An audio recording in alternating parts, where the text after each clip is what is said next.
Speech off. Hi guys, welcome back to my channel. So I'm here to do my what I added to Goodreads in April video. I did not add as many books as I thought, or as other months. And some of them I already read, so in theory this should go quickly. So yeah. The first thing I added was Maisie Dobbs by Jacqueline Winspear. I've been hearing about this everywhere.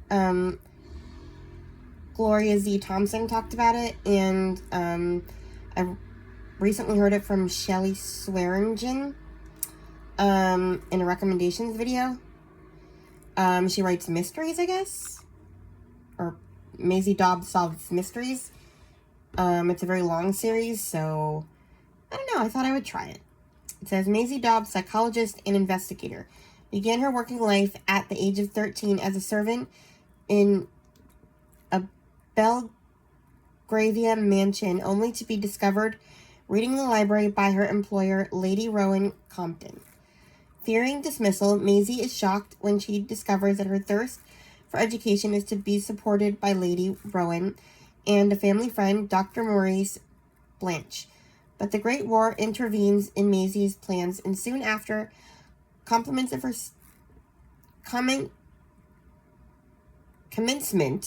her studies at Girton College, Cambridge, Maisie enlists for nursing service overseas. Years later, in 1929, having apprenticed to the renowned Maurice Blanche, a man revered for his work with Scotland Yard, Maisie sets up her own business. Her first assignment, a seemingly tedious inquiry involving a case of suspected infidelity, takes her not only on the trail of a killer, but back to the war she had tried so hard to forget. I don't know why that was so hard to read, but yeah. We'll see if I like the series. I don't know when I'll read them, but I'll try it sometime. Next, I have some new releases.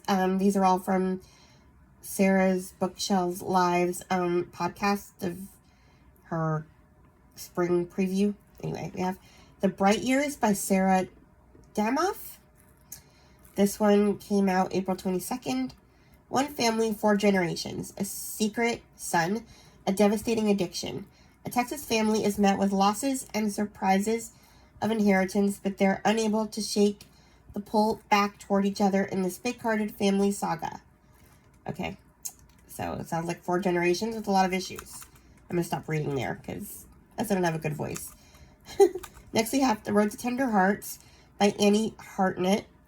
This one's coming out. Oh, this one came out April 29th. A darkly comic and warm-hearted novel about an old man on a cross-country mission to reunite with his high school crush, bringing together his adult daughter, 2 orphan kids, and a cat who can predict death. At 63 years old, $1 million lottery winner PJ Halliday would be the luckiest man in Pondville, Massachusetts, if it weren't for the tragedies of his life. The sudden death of his eldest daughter and the way his marriage fell apart after that. Since then, PJ spends both his money and his time at the bar, and he probably doesn't have much time left. He's had 3 heart attacks already. But when PJ reads an obituary of his old romantic rival, he realizes his high school sweetheart, Michelle Cobb, is finally single again. Filled with a new enthusiasm for life, PJ decides he's going to drive across the country to the Tender Hearts retirement community in Arizona to win Michelle back. Before PJ can hit the road, tragedy strikes Pondville, leaving PJ with sudden guardianship of his estranged brother's grandchildren. Anyone else would be deterred from the planned trip, but PJ figures the orphaned kids might benefit from getting out of town. PJ also figures he can ask Sophie, his adult daughter, adrift in her 20s, to come along to babysit. And there's one more surprise added to the roster. Pancakes, a former nursing home therapy cat with a knack of predicting death, who recently turned up outside PJ's home. This could be the second chance PJ has long hoped for. A second shot at love and parenting, but does he have the strength to do both those things again? It's very possible his heart can't take it.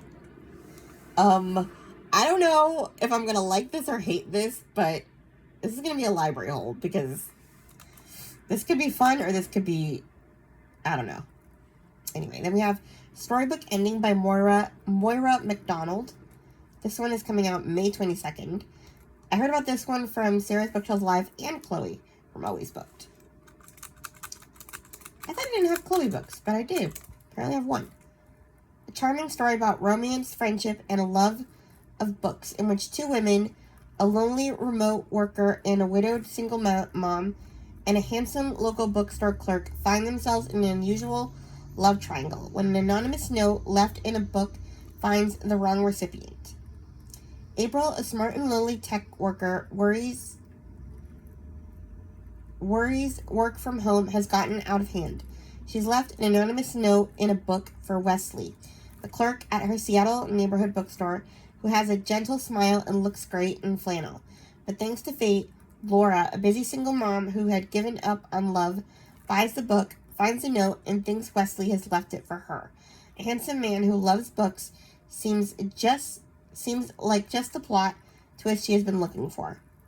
Meanwhile, Wesley, not the most perceptive, is too distracted by the movie filming at the store and the ambition it's unlocked in him to notice either of the two women. But as April and Laura's anonymous correspondence continues back and forth, their mundane routines are challenged, sparking a glimmer of hope. Is a happy ending in the cards for them? I don't know what that means, but it sounds kind of fun. I mean, I hate love triangles, but this could be fun and bookish. So I'm kind of in. Next, we have another one I'm not so sure about. It's a love story by Annabelle Monaghan. I've liked two of Annabelle Monaghan's books, and I have yet to read... I still have to read, the next one that's on my list, which is Same Time Next Summer. I read Nora Goes Off Script, and the last one she wrote, I forgot what it's called. But this new one, I don't know about. It's called It's a Love Story. Comes out May 27th. From the best...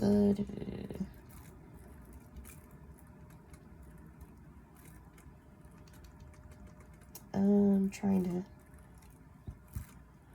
A novel about a former adolescent TV punchline who has left her awkwardness in the rearview mirror thanks to a fake it till you make it mantra that has her on the cusp of success, until she tells a lie that sets her on a crash course with her past, spending a week in Long Island with the last man she thinks might make her believe in love. Rules of a love story. There are none. It's all a lie. Jane Jackson knows that true love is a lie. Laughter is the only truth. You can't fake a belly laugh. Jane should know. She spent her adolescence as poor Janie Jakes. The barbecue sauce in her braces punchline on America's fifth favorite sitcom. Now she's a creative executive at Clearwater Studios, and she's living by a new mantra: fake it till you make it. Except she might have faked it too far. Desperate to get her first project greenlit and riled up by pompous cinematographer and one-time crush Dan Finnegan, she opens her mouth and a big fat fib fell out. She claimed that Jack Quinlan, hottest pop star of the moment, has promised to write an original song for the soundtrack. Jack may have been her first kiss and greatest source of shame, but she hasn't spoken to him in 20 years. Now Jane must turn to the last man she'd ever want to owe, Dan Finnegan, because Jack is playing a festival in Dan's hometown on Long Island, and Dan has an in. A week in close quarters with Dan while facing down her past is Jane's idea of hell, but Dan just might surprise her. While covering up her lie, can they find something true? I don't know if I'm going to like this. This does not sound like my kind of book, but I'm going to try to trust the author. Which brings me to the next book I'm going to trust the author on, because this one sounds... I didn't read it when it came out, but people keep saying it's good. It's called Same Time Next Summer. Beach rules. Do take long walks on the sand. Do put an umbrella in every cocktail. Do not run into your first love. Sam's life is on track. She has the perfect doctor fiancé, Jack. His strict routines are a good thing, really. a great job in Manhattan unless they fire her, and is about to tour a wedding venue near her family's Long Island beach house. Everything should go to plan, yet the minute she arrives, Sam senses something is off. Wyatt is here. Her Wyatt. But there is no reason for a 30-year-old engaged woman to feel panicked by the guy who broke her heart when she was 17, right? Yet being back at this beach, hearing notes from Wyatt's guitar float across the night air from next door, as if no time has passed, Sam's memories come flooding back. The feel of Wyatt's skin on hers, their nights in the treehouse, and the truth behind their split. Sam remembers who she used to be, and as Wyatt re-enters her life, their connection is as undeniable as it always was. She will have to make a choice. I didn't like this one or I didn't want to try this one because it sounds like it could be adultery, but we'll see. I'm going to trust the author because I liked her other two. Next we have The Chilbury Ladies Choir by Jennifer Ryan. I already talked about this one in my wrap-up, so we're going to skip it. Then we have Sandy Hook by Elizabeth Williamson. I heard about this one from Meredith from the Currently Reading podcast. It's a nonfiction book. Then we have All I Ever Wanted by Kate Hewitt. It's her newest. As I stare at the ultrasound, my eyes fill with tears. My husband squeezes my hand, thinking they are tears of happiness. How do I tell him they aren't? When I meet the love of my life, Mark, I have everything I ever dreamed of. Our lives are perfect until we find out I can't give him the one thing he truly wants. A child. There's a small glimmer of hope. We could use a surrogate. But as the doctor explains that we can't use my eggs, my heart breaks all over again. Mark kisses my forehead, reassuring me that I will be a fantastic mother, that we can still raise our dream family. So why can't I see myself in the picture he paints? When we meet our surrogate, Danny, I try not to feel threatened by this young, beautiful woman who can give my husband the one thing I never can. As I watch her looking at the sonogram, I'm sure I see love in her eyes. Because after all, this is her child, not mine. Is it right for me to come between a mother and her baby, even if it's all I've ever wanted? As the months pass and the days circle on the calendar gets closer, I try to ignore the panic beating in my heart. Looking around the beautiful nursery we've created, I know I have to make a heartbreaking choice. Can I really separate a mother from her baby? And should I tell my husband that I can't raise his child? And if I do, will I lose the love of my life forever? Wild. Then we have Lost Lake by Sarah Addison Allen. I heard about this one from Krista from Books and Jams. The first time Abby Pym saw Lost Lake, it was on a picture postcard. Just an old photo and a few words on a small square of heavy stock. When she saw it, she knew she was seeing her future. That was half a lifetime ago. Now Lost Lake is about to slip into Abby's past. Her husband George is long past. Most of her demanding extended family are gone. All that's left is a once charming collection of lakeside cabins succumbing to the southern Georgia heat and damp. Ooh, I could use this for Book from the South. Ah, my screen's moving. I could use this for Southern Charm, maybe. And an assortment of faithful misfits drawn back to Lost Lake year after year by their own unspoken dreams and desires. It's a lot, but it's not enough to keep Abby from calling this her final summer at the lake and relinquishing Lost Lake to a developer with cash in hand, until one last chance at family knocks on her door. Lost Lake is where Kate Ferris spent her last best summer at the age of 12, before she learned of loneliness and heartbreak and loss. Now she's all too familiar with those things, but she knows about hope too, thanks to her resilient daughter Devin and her own willingness to move forward. Perhaps at Lost Lake, her little girl could cling to her own childhood just a little longer, and maybe Kate herself can rediscover something that slipped through her fingers so long ago. One after another, people find their way to Lost Lake, looking for something that they weren't sure they needed in the first place. Love, closure, a second chance, peace, a mystery solved, a heart mended. Can they find what they need before it's too late? Interesting. Next we have The Wrong Way Home by Kate O'Shaughnessy. I heard about this one from Krista and Amanda from On the Middle Shelf. 12-year-old Fern believes she's living a noble life. But what if everything she's been told is a lie? Ferns live at the ranch, an off-the-grid, sustainable community in upstate New York since she was 6. The work is hard, but Fern admires the rancher's leader, Dr. Ben. So when Fern's mother sneaks them away in the middle of the night and says Dr. Ben is dangerous, Fern doesn't believe it. She wants desperately to go back, but her mom just keeps driving. Suddenly, Fern is thrust into the treacherous, toxic outside world. At first, she thinks only about how to get home. She has a plan, but it will take time. As that time goes by, though, Fern realizes that there are things she will miss from this place. The library, a friend from school, the ocean, and there are things she learned at the ranch that are just not true. Now Fern will have to decide, how much is she willing to give up to return to the ranch? Should she trust Dr. Ben's vision for her life, or listen to the growing feeling that she can live by her own terms, her own rules? Next we have The Titanic Sisters by Patricia Falvey. Heard about this one from Alma's Book Journey, I think. Delia Sweeney has always been unlike her older sister, fair and delicate compared to tall, statuesque Nora, whose hair is as dark as Donegal turf. In other ways, too, the sisters are leagues apart. Nora is her mother's darling, favored at every turn, and expected to marry into wealth. Delia, constantly slighted, finds a measure of happiness helping her da on the farm. The rest of the time, she reads about far-off places that seem sure to remain a fantasy, until the day a letter arrives from America. A distant relative has provided the means for Delia and Nora to go to New York. Delia will be a lowly maid in a modest household, while Nora will be governess for a well-to-do family. In Queenstown, Cork, they board the Titanic, a majestic new ocean liner making its maiden voyage.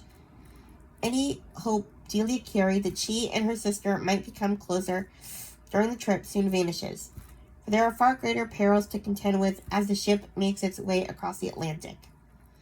In the wake of that fateful journey, Delia makes an impulsive decision and takes Nora's place as governess.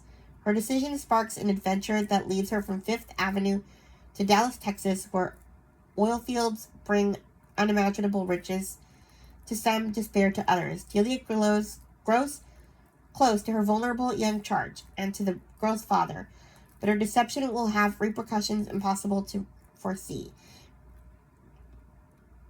even as it brings happiness within reach for the first time. Excuse me. So, yeah. Sounds like they switch places, I guess?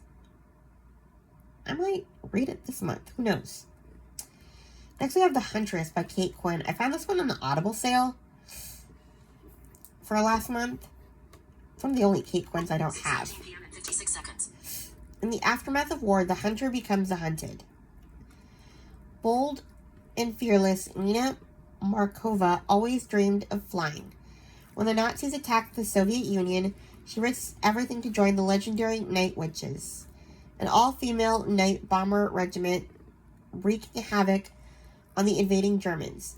When she is stranded behind enemy lines, Nina becomes the prey of a lethal Nazi murderess known as the Huntress, and only Nina's bravery and cunning will keep her alive.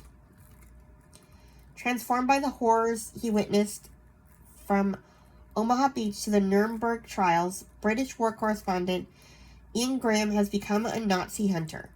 Yet one target eludes him, a vicious predator known as the Huntress. To find her, the fierce, disciplined investigator joins forces with the only witness to escape the Huntress alive, the brazen, cocksure Nina. But a shared secret could derail their mission unless Ian and Nina force themselves to confront it. Growing up in post-war Boston, 17-year-old Jordan McBride is determined to become a photographer. When her long-widowed father unexpectedly comes home with a new fiancé, Jordan is thrilled, but there is something disconcerting about the soft-spoken German widow. Certain that danger is lurking, Jordan begins to delve into her new stepmother's past, only to discover that there are mysteries buried deep in her family, secrets that may threaten all Jordan holds dear. I'm interested. Next we have another one I'm not so sure about. Broken Country by Claire Leslie Hall. I've been hearing about this one everywhere, but I didn't want anything to do with it because it sounds like adultery. But I listened to the interview with the author that Sarah from Sarah's Bookshelves Live did, and it kind of intrigued me, so I'm going to try it. The farmer is dead. He is dead, and all anyone wants to know is who killed him. Beth and her gentle, kind husband Frank are happily married, but their relationship relies on the past staying buried. But when Beth's brother-in-law shoots a dog going after their sheep, Beth doesn't realize that the gunshot will alter the course of their lives. For the dog belongs to none other than Gabriel Wolfe, the man Beth loved as a teenager, the man who broke her heart years ago. Gabriel has returned to the village with his young son Leo, a boy who reminds Beth very much of her own son who died in a tragic accident. As Beth is pulled back into Gabriel's life, tensions around the village rise and dangerous secrets and jealousies from the past resurface, this time with deadly consequences. Beth is forced to make a choice between the woman she once was and the woman she has become. So, yeah. And then this next book was a recommendation from the same author. Because in the podcast, the author gets to tell you about books she loves, books she doesn't like, and stuff like that. So this one's called Nesting by Roisin Odell. So I heard about it from the podcast, and then Ellen Made Book Club just read it this month. So it's weird that I keep hearing about it when I never heard about it before. An extraordinary and urgent debut about a prize-winning Irish writer by a prize-winning Irish writer. It's not about a writer. I'm reading the review. Sorry. On a bright spring afternoon in Dublin, Sierra Faye makes a split-second decision that will change everything. Grabbing an armload of clothes from the washing line, Sierra straps her 2 young daughters into her car and drives away. Head spinning, all she knows for certain is that home is no longer safe. This was meant to be an escape, but with dwindling savings, no job, and her family across the sea, Sierra finds herself adrift, facing a broken housing system and the voice of her own demons.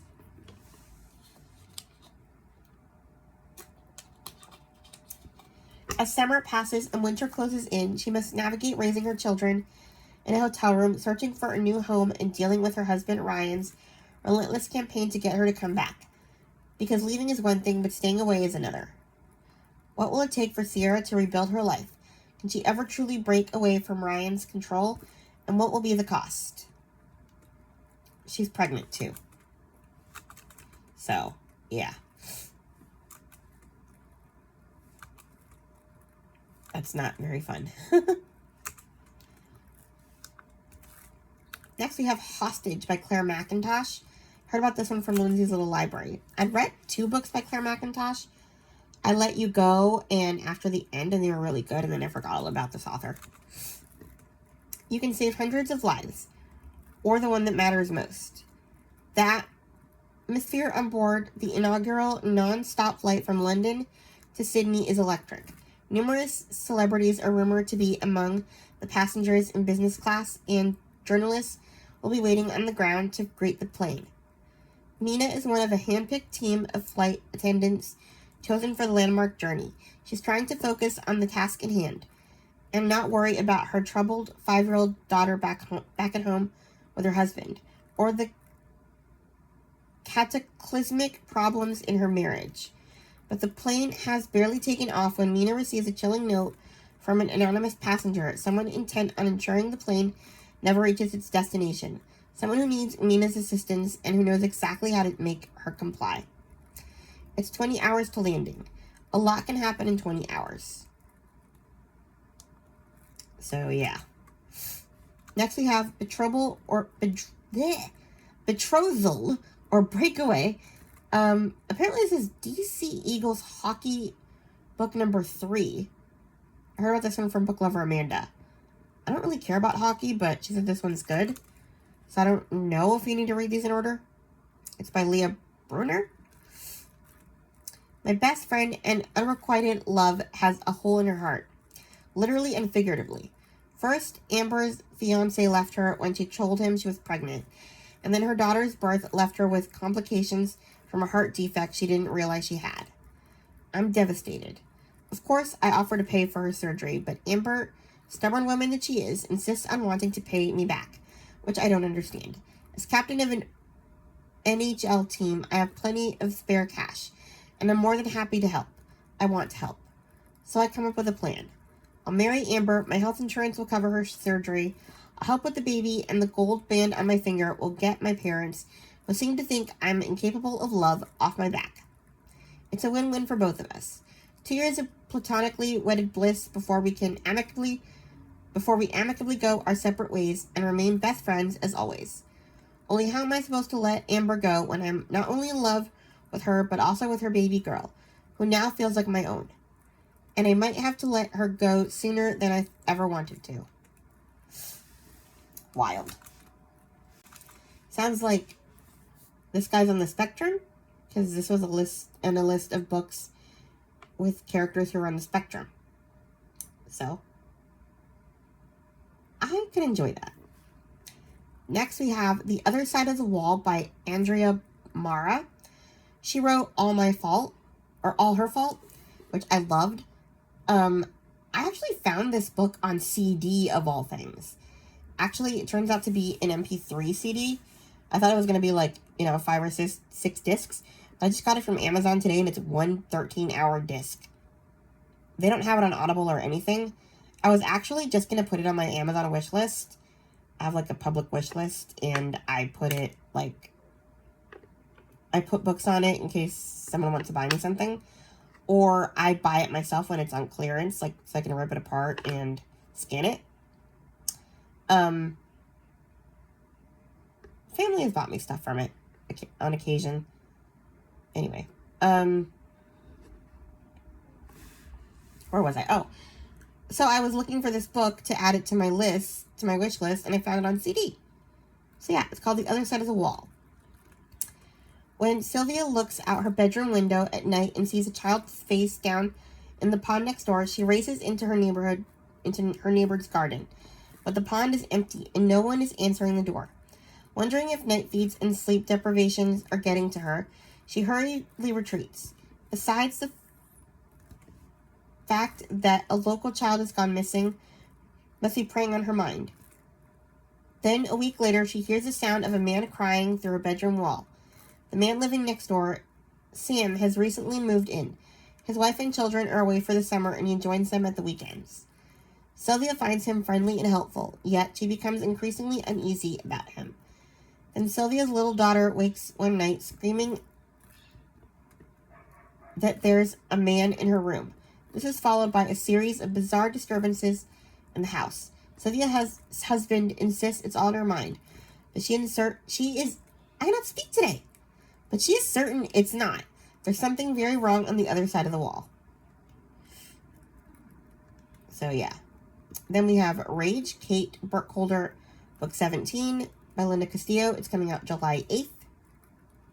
Then we have Stealing Home, Los Angeles, the Dodgers, and the Lives Caught in Between by Eric Nussbaum. This is not a book I want to read, but I have to. Then we have Redeeming Love by Francine Rivers. Everyone knows about this one, right? I don't have to read the description. I found it in the Audible sale. Then we have Lady Maybe by Julie Clausen. I heard about this one from Anne from In Search of Wonder, and then Book Lover Amanda talked about it too. I guess they're doing a new edition. One final cry, and suddenly her world shifted violently until a blinding collision scattered her mind and shook her bones.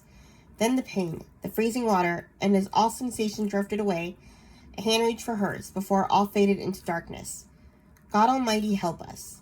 Now she has awakened as though from some strange, suffocating dream in a warm and welcoming room she has never seen before, and tended to by kind, unfamiliar faces. But not all has been swept away. She recalls fragments of the accident. She remembers a baby, and a ring on her finger reminds her of a lie. Most of all, there is a secret, and in this house of strangers, she can trust no one but herself to keep it. I'm intrigued.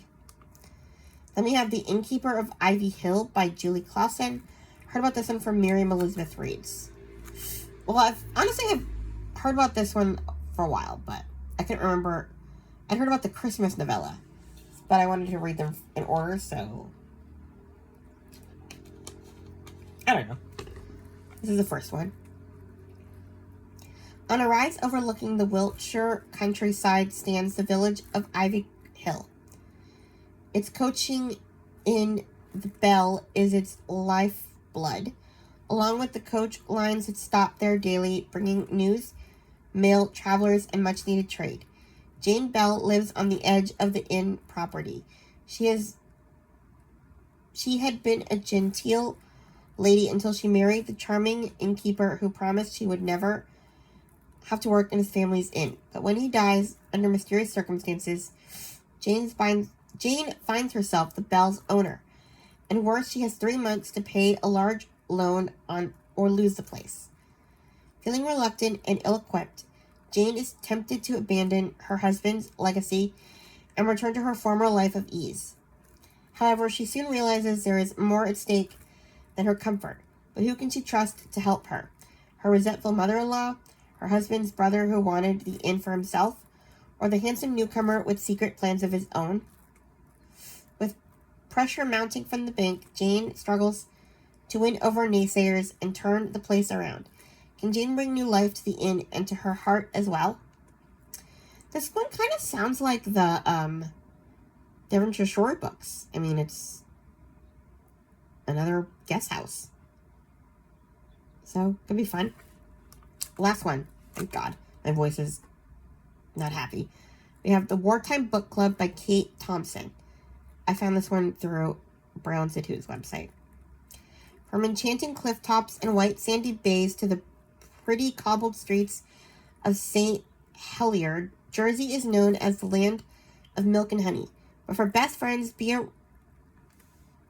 Rose, the local postwoman, and Grace Lamonte, I don't know, who works in the island's only library, it becomes the front line to everyday resistance when their beloved island is occupied by German forces in 1940. Inspired by astonishing true events, the Wartime Book Club is an unforgettable story of everyday bravery and the resistance, full of romance, drama, and camaraderie, and a tribute to the joy of reading and the power of books in our darkest hour.